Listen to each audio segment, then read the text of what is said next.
Bismillahirrahmanirrahim.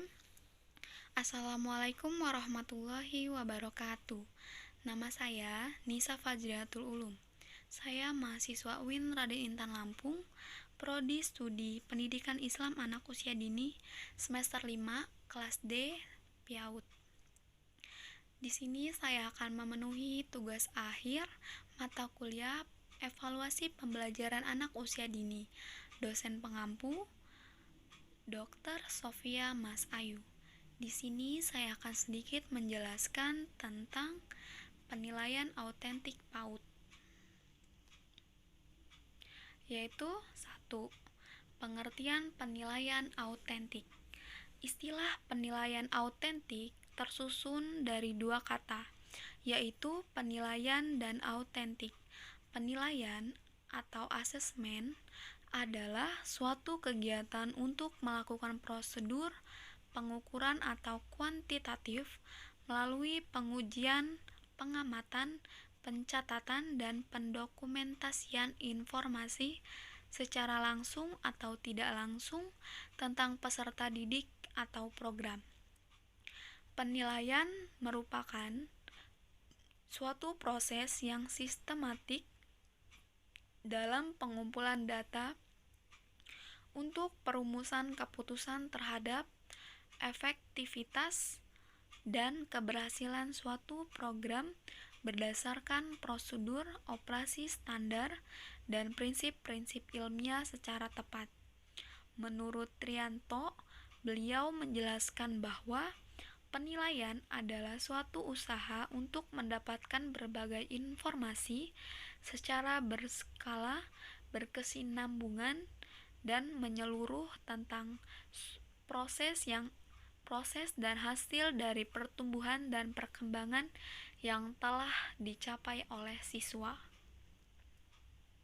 Selanjutnya yang kedua yaitu ciri-ciri penilaian autentik, yaitu yang A, harus mengukur semua aspek pembelajaran, yakni kinerja dan hasil atau produk. Artinya, dalam melakukan penilaian terhadap peserta didik harus mengukur aspek kinerja atau performa secara karya yang dihasilkan. Yang B, penilaian dilaksanakan secara selama sesudah proses pembelajaran berlangsung. Artinya, dalam penilaian, guru dituntut untuk melakukan penilaian terhadap kemampuan dan atau kompetensi proses peserta didik setelah melakukan kegiatan pembelajaran. Yang C, menggunakan berbagai cara dan sumber.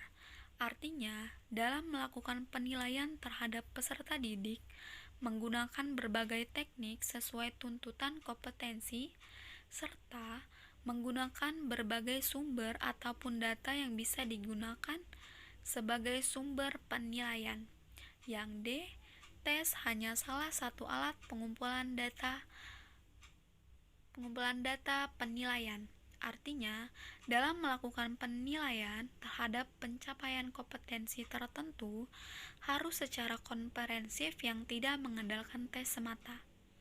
Yang E, tugas-tugas yang diberikan kepada peserta didik harus mencerminkan bagian-bagian kehidupan peserta didik yang nyata setiap hari.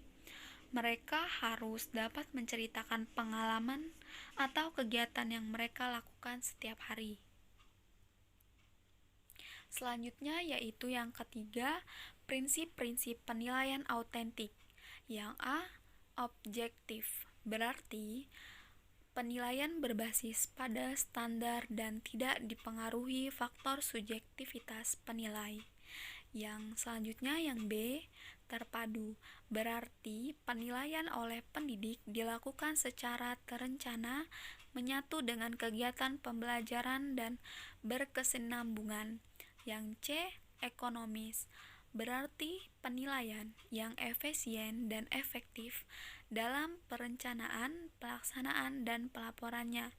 Yang D, transparan, berarti prosedur penilaian, kriteria penilaian, dan dasar pengambilan keputusan dalam diakses oleh semua pihak. Yang E, akuntabel, berarti penilaian dapat dipertanggungjawabkan kepada pihak-pihak internal sekolah maupun eksternal untuk aspek teknik, prosedur, dan hasilnya. Selanjutnya yang F, edukatif, berarti pendidik dan memotivasi peserta didik dan guru. Baik, selanjutnya yaitu yang keempat, tujuan penilaian autentik. Implementasi penilaian autentik merupakan sesuatu yang tepat dilakukan oleh pemerintah kepada guru di sekolah.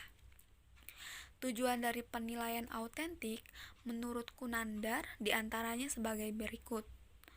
Yang A, guru dapat melacak kemajuan siswa dengan melakukan penilaian untuk melihat hasil belajar siswa meningkat ataukah menurun. Selain Kunandar itu, guru juga dapat menyusun profil siswa terkait hasil yang dicapai secara periodik. Selanjutnya yang B, mengecek ketercapaian kompetensi siswa. Guru dapat melakukannya dengan menggunakan penilaian bagi siswanya apakah sudah mencapai kompetensi sesuai yang diharapkan atau belum. Sehingga dengan mengetahui itu, nanti guru mampu mengambil tindakan siswa yang tertinggal yang belum mampu kompetensi siswa itu target. Yang C, mendeteksi kompetensi yang belum dikuasai siswa. Guru dapat mendeteksi apa yang belum dikuasai siswa, sehingga guru dapat mengambil tindakan tertentu sesuai dengan kondisi mencapai kompetensi yang bisa dicapai siswa, baik memperbaiki teknik, taktik, gaya, metode, maupun strategi pembelajaran untuk meningkatkan kegiatan proses pembelajar mengajar yang menarik dan mudah dipahami siswa. Yang D, menjadi umpan balik untuk perbaikan bagi siswa. Hasil penilaian dapat digunakan sebagai dasar bagi guru dalam memberikan umpan balik kepada siswa untuk perbaikan siswa, yaitu sebagai bahan acuan untuk memperbaiki hasil belajar siswa yang masih rendah. Baik, selanjutnya yaitu manfaat penilaian autentik. Penilaian autentik menekankan pencapaian belajar pada kinerja atau doing something, kesiapan belajar untuk berunjuk kinerja sesuai kegiatan pembelajaran yang tentu lebih signifikan. Selain itu, ada pendapat dari beberapa ahli terkait manfaat penilaian autentik seperti yang dikemukakan oleh Mueller, yaitu yang A, memungkinkan adanya penilaian kinerja yang dilakukan secara langsung untuk mengetahui hasil pencapaian kinerja peserta didik sesuai pembelajaran yang telah diajarkan. Yang B, memberi kesempatan peserta didik untuk mengkonstruksikan hasil belajarnya. Yang C, memungkinkan terintegrasikannya dari tahap pengajaran, belajar, dan juga penilaian. Yang terakhir, memberi kesempatan kepada siswa untuk menampilkan hasil belajarnya untuk kerjanya yang mereka anggap baik. Terima kasih, mohon maaf jika banyak kurangnya, kurang lebih saya mohon maaf. Wassalamualaikum warahmatullahi wabarakatuh.